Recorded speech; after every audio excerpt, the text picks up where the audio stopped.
Hello ladies and gentlemen, welcome back to the channel. In today's video we're going to be taking a look at a stock that everyone knows, that everyone's familiar with, in a company that is Ford Motor Company, ticker symbol F. They have been on the rise today and over the course of the last week or so as well, which is interesting to say the least. They're not in the best financial position, but they did get some new heads of the company in there, and now people are becoming more bullish on them. So what we're going to do in this video is we're going to break down some of the basics about Ford Motor Company and whether I think it's a good investment to make or whether I think it still has a long way to go. We're gonna expose all those things in this video, so let's get right into it. As you guys see, Ford Motor Company is currently at 7.72 or $7.72 a share, and as you guys see, it's been sitting around 7, dipped a little lower over the course of the whole virus situation. It even got down around 4, and I'm sure it was even lower at one point. Yeah, so around 4.30, and then it continued to climb upward. And as you guys see, entering today, 7.25, and then just this massive 7-point swing, or 7% swing up to around 770. So what's going on with Ford? Why is this happening all of a sudden? And the biggest reason for it is the news that came out. Ford stock rallies after benchmark analyst turns bullish, sets new target, implying 38% gain. So when you see a 38% gain, that's incredible, especially in a company that is so well known and it's been around so long, like the Ford Motor Company. So we can read this real quick, very short article. Shares of the Ford Motor Company rose 1.1% in pre-market trading Monday after the automaker was upgraded by benchmark analyst Michael Ward, citing expectations that third quarter earnings and a new management team, and I think this is the key thing here, is the new management coming in to potentially going to right the ship a little bit, will provide a near-term catalyst for the stock. Ward raising to buy from hold, and established a stock price target of $10 a share, which is 38% above Friday's closing price of $7.25, better than expected North American production, a positive shift in mix, and improving metrics in the auto credit makers or markets, in our view, are the primary drivers for better than expected earnings performance in the third quarter. So he continues on. The management changes, along with new product momentum and the beliefs of cost improvement actions, in our opinion, are positive variables for the stock. They report third quarter earnings on October 28th and named new chief executive Jim Farley, effective off October 1st. So that just went into effect as of the making of this video. This is the 12th, and also named a new chief financial officer, John Lawler, this month. The stock has lost 22% year to date through Friday, which shares of rival General Motors company GM have declined 12%, and the S&P 500 has gained 7.6%. So obviously it's lagging behind the S&P 500 and the rest of the market as a whole. But it's just it's a really interesting situation Ford's going in. When you see a CEO change, obviously something's gone wrong to some extent, unless they're just retiring and kind of passing on the torch, if you will. But that's not the case with Ford.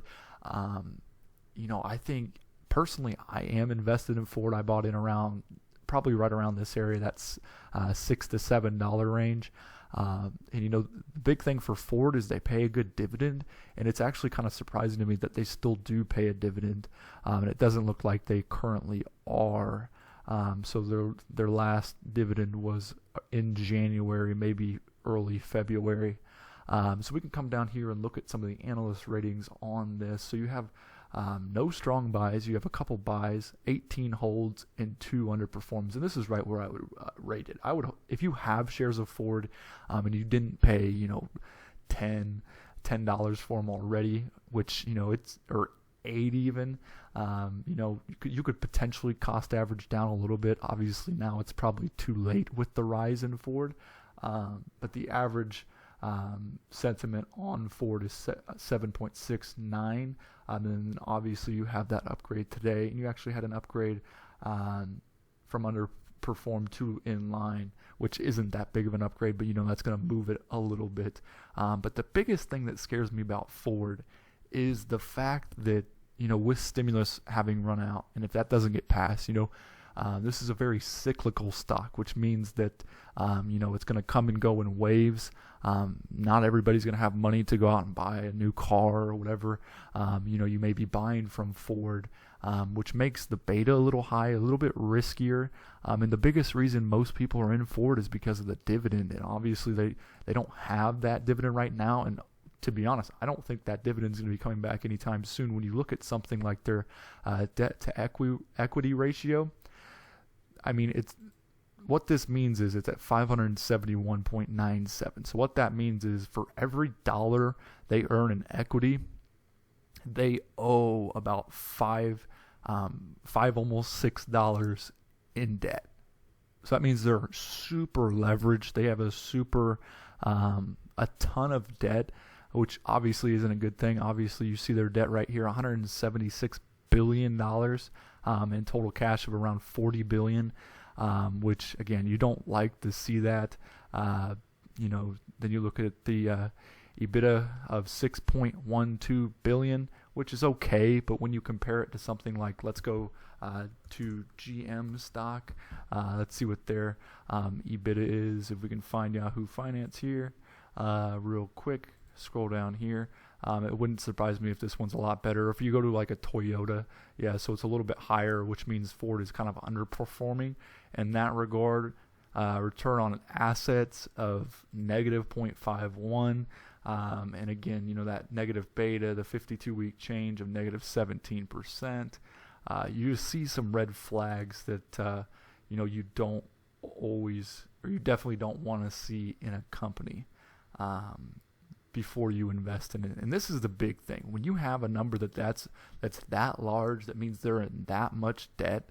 You don't like to see that. I mean, we can go to GM and see how much debt they're in. So they're in a pretty high situation, but we're talking 200% more for where Ford's at. So they got a long way to go before I think they're going to start paying out dividends to other people. And do I see this as a growth stock? No, not really. I think personally, you could probably see it rest around $10 per share. Let's see what the 52-week high was. So right around $10. Obviously, it's been a rough year. See, it was up around 15 at one point. And let's see where the max was. So 30. That's not going to happen. That's not going to happen unless they just have some booming industry, which I do not see happening. But you could possibly see it return to this $10 per share, which is, it would be right around that 30% if you were invested at $7 a share. So me personally, do I think it's a buy right now? No, I do not. Like I said, I own some shares, but that was back when they were paying a dividend. Obviously, the market's a completely different situation than it was at that point in time. So do I expect them to pay a dividend? No. Do I think there will be some growth? Sure. But right around $8 a share, unless we start seeing some changes, I don't think Ford can be a buy. But I'd love to hear you guys' opinions in the comment section below. Let me know if you guys own any shares of Ford, whether you guys are buying more shares of Ford, whether you guys are selling your shares of Ford. Very interesting stock for a company that has been around for such a long time. And obviously, most people know what Ford Motor Company is. That's my opinion on it. You can take it with a grain of salt. Don't always take my word as law. I'm simply just trying to, get the juices flowing in you guys' heads to make it interesting on, or bring an interest to stocks and bring an interest to different kinds of stocks. So I really appreciate you guys for watching this video. We have actually reached 250 subscribers, so I'm very grateful for that. It's been a long road. Hopefully we can continue our climb to 1,000 subscribers. Whether we hit that before the end of the year, I'm going to continue producing great content for you guys, and hopefully you guys stick along for the ride. So that's going to do it for this video. Hopefully you guys, enjoyed it. If you did at any point, go ahead and smash the like button and subscribe to the channel. That's the best way to show your support, and leave one of those comments in the comment section below. And until next time, happy investing.